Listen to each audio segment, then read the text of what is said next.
Okay, so I want you to just picture a scene with me. It's the 14th century, Japan. You're at the bottom of this fortress, and you're looking way up at a wooden tower. Hmm. And up there, on the edge, is a man, Prince Morinaga. He's, one of the most powerful men in the country. But right now, he's completely cornered. His army is gone, his allies have bailed, and the enemy is literally at the gates. Right. This is the end of the line.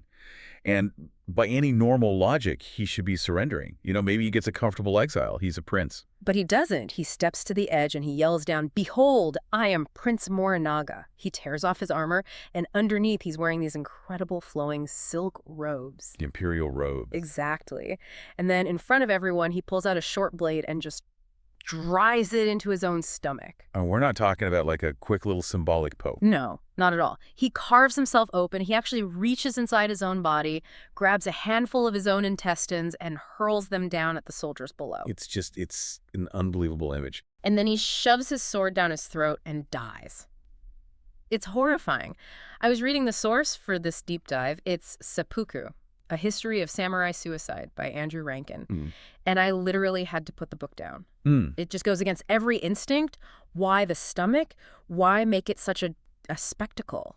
And that's the question, isn't it? That's what we're going to get into today. Yeah. Because our image of seppuku, or, harakiri, it's very clean. It's the Hollywood version, The Last Samurai. Precisely. You picture a guy in a white room, cherry blossoms falling, and it's his quiet, honorable exit. Yeah. But what Rankin does so well is he just peels all of that back. He shows that the history of seppuku is this 1,000-year project to turn something absolutely grotesque into something beautiful. It's about that gap, the gap between the grim reality of, disembowelment and the ideal of a poetic death. That's the whole story. But here's the first big surprise Rankin hits you with. This whole thing, this quintessentially Japanese tradition, it didn't start in Japan. And it didn't even start with samurai. That really threw me. I mean, you just assume seppuku is as Japanese as it gets. But the roots are in China. They are, yeah. You have to go way back to the Warring States period in China. It was just this era of nonstop brutal war. And suicide was often framed as this ultimate act of loyalty. Okay.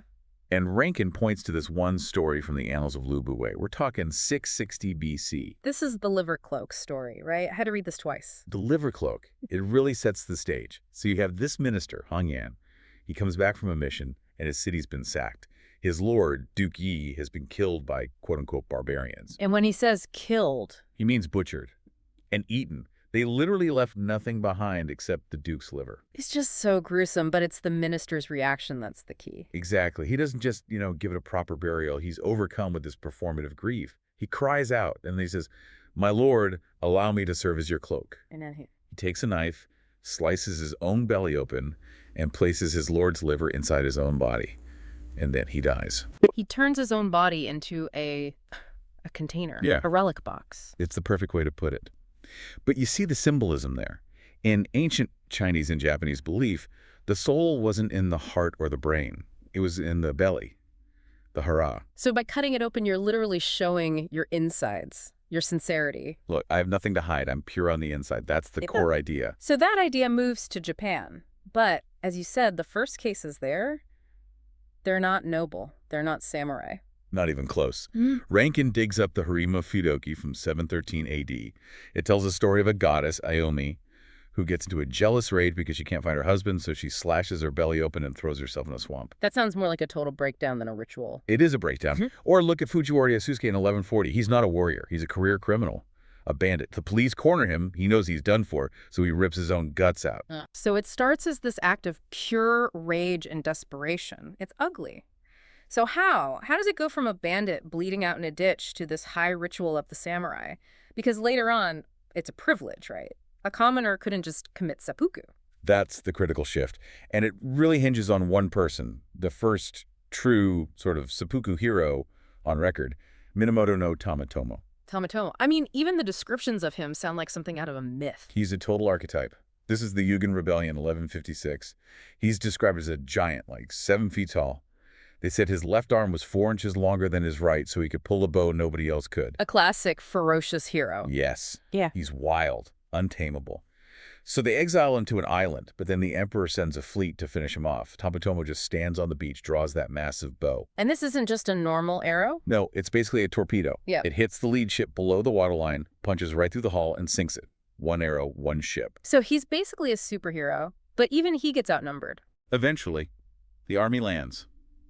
He falls back to his house, and he knows it's over. But he refuses to let them capture him. He leans against a pillar for leverage and cuts his stomach open. And Rankin says this is the real turning point. Why this moment? Because Tamatomo changed the meaning. He wasn't dying out of rage or despair. He was choosing. It's what they call jiketsu, self-determination. He was saying, you don't get to kill me, only I get to kill me. It's an act of taking back control when you have none. And that idea was incredibly powerful for the warrior class. It set them apart. It was a final act of defiance. Okay, but this is where the problem comes in, right? The reality of what he did sounds agonizing, it's messy, it's bloody, but the stories that get written later, they don't describe it that way. No, this is what Rankin calls the literary Photoshop phase. The later war tales, like the Taiheki, they start to sanitize everything. You get these descriptions of warriors who stab themselves and then just lie down as if to sleep. As if to sleep. I mean, come on, if you've just sliced open your abdomen, you are not taking a nap. You're screaming. You're in shock. You're in agony. It is physiologically impossible to look peaceful. But the culture, the writers, they needed to tell that lie. Why? Just to make it sound better. It's essentially a recruiting tool. You can't tell young men, hey, if you lose, you have to die screaming in a pool of your own filth. But if you tell them, you will die like a falling cherry blossom, beautiful and serene, well, that becomes something to aspire to. There's that quote in the book from Mishima Yukio, the writer who did it in 1970. He said that all the talk of crimson leaves and flowers was to train men to apply an aesthetic format to physical fear. That's the perfect summary. It's psychological training. Convince the mind it's witnessing poetry, so the body can ignore the fact that it's just butchery. Okay, let's talk about the mechanics of that butchery, because the stomach, I mean, symbolically it makes sense as the window to the soul, but medically, it's probably the worst place to stab yourself if you actually want to die quickly. It's horribly inefficient. Yeah. There are no major arteries right there in the front. You're not going to bleed out fast. So what actually kills you? Usually shock or infection or just a very, very slow hemorrhage. Rankin has these cases where men survive for hours. The case of Takayama Hikokuro, he lived for 19 hours. 19 hours. And Admiral Onishi, the guy who started the kamikaze program. After Japan surrendered in 1945, he did it. He refused to have a second finish him off because he wanted to atone. He lasted 15 hours. Which explains why they invented the kaishaku. The second, he's not just a bystander. He's the most important part of the later ritual. He's the mercy button. Yeah. The ritual became, the samurai makes the cut, proves his courage, and in that split second, the kaishaku swings his own sword and takes his head off. Ends the suffering instantly. But what a high-pressure job for the kaishaku. Unbelievable pressure. Swing too early, you dishonor him. Swing too late, he starts screaming, and the whole beautiful death illusion is shattered.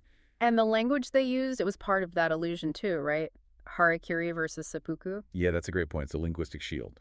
Harakiri is the common term. It means belly cut. It's direct. It's vulgar. Sounds like something a bandit would do. Exactly. But seppuku is the formal Chinese-derived reading of the same characters. It sounds academic, detached, it gives it dignity. In polite company, you would only ever say seppuku. So we have the brutality, and then we have the layers of poetry and language they put on top of it. But I want to go back to the why. Because in the later Edo period, the wars are over. The samurai are basically accountants, but the obsession with seppuku just gets more intense. That's the great paradox. When you're a warrior with no war, you have to find other ways to prove you're still a warrior. So they turn that violence inward. Which leads to this idea of magnificent failure. Yes. In our culture, we celebrate the winner. But in the samurai mindset, how you lost was more important than winning. A beautiful, defiant death in a hopeless battle was seen as better than a messy victory. It redeemed your whole life. It's a total rebranding of what it means to lose. It is. But then you get to the Hagakure, the famous book on Bushido from the 1700s. And this is where the logic, for me, just goes completely off the rails. There's that story in there, the scroll of blood. I can't wrap my head around it. It is the absolute extreme of this philosophy. So the story is, a lord's house is on fire, and he's freaking out because this priceless family scroll is still inside. Right. A piece of paper, not a person, a scroll. So a loyal retainer says, I'll get it. He runs into the burning building. He finds the scroll. Now, a rational person grabs the scroll and runs out. Right. Mission accomplished. Save yourself. But he doesn't do that. He sees he's trapped. He knows he can't get out.